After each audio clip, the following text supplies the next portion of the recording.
দুই প্রতিবেশীর মধ্যে রক্তক্ষয়ী সংঘর্ষে আহত এক পরিবারের ৩ জন। আহতরা বর্তমানে বিশালগড় মহকুমা হাসপাতালে চিকিৎসাধীন। ঘটনা শুক্রবার রাতে বিশালগড় চন্দননগর এলাকায়।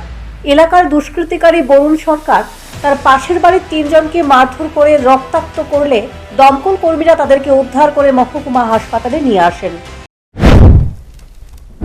চন্দননগর একটা কল আসলো, এখানে গন্ডগোল হয়েছে, কুপাকুপি হয়েছে। খবর পাইয়া গেলাম, যাওয়ার পরে আমরা ক্যাজুয়ালিটি নিয়ে আসলাম। কতজন আসতো এখানে ইনজুর? এখানে 3 জনই ইনজুর্ড ছিল। কি নাম তাদের? একজনের নাম হলো ননী গোপাল দাস, বয়স আনুমানিক 55। আরেকজন গীতা দাস, বয়স 45। আর তাইনার ছেলে আছে বাবুল দাস, বয়স 25। কি নিয়ে এই ব্যাপারটা আমরা জানি না, এলাকার মানুষ। কেমন ইনজুরি হয়েছে, কেমন তারা? ভালো ইনজুরি দিচ্ছে, চোখে মুখে খুব করছে। এখন তারা কই আছে? আমরা বিশালগড় গভর্নমেন্ট হসপিটালে পৌঁছাই দিচ্ছি। এখানে এমএলএ সাহেব আসছে তারা দেখার জন্য।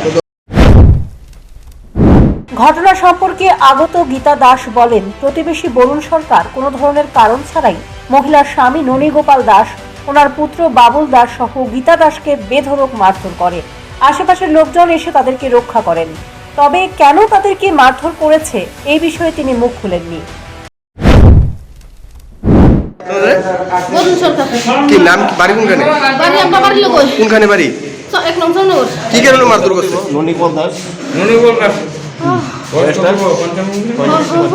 কি কারণে মারধর করছে? কে মারছে কি রে? বুঝু দিয়া ফুলফুলানা কাছে তাইতাছে বাড়ি। গীতা দাস। কে রে মারছে কি রে? কি তালে মারছে? বুঝু দিয়া যাব বুঝু মারছে। কারা মারছে? ওই আমার সামনে রে। কেরা মারছে? মারছে কারা রে? বরুণ সরকার। কোনখানে বাড়ি কোনখানে? আমার বাড়িতে ওই আপনার স্বামীর নাম কি? আপনার স্বামীর নাম কি? আপনার স্বামীর নাম কি? ননী গোপাল দাস। কেরা কেরা মানে আপনার পরিবারে কারা কারা মারছে? আমরা 3 জন মা পুত। জানা গেছে, কোনো এক বিষয়কে কেন্দ্র করে দুই পরিবারের মধ্যে শুরু হয় রক্তক্ষয়ী সংঘর্ষ। ঘটনার খবর পেয়ে হাসপাতালে ছুটে আসেন বিশালগড় থানার পুলিশ। মারামারির ঘটনাকে কেন্দ্র করে সংশ্লিষ্ট এলাকায় চাপা উত্তেজনা বিরাজ করছে। Bureau report, news prime Tripura.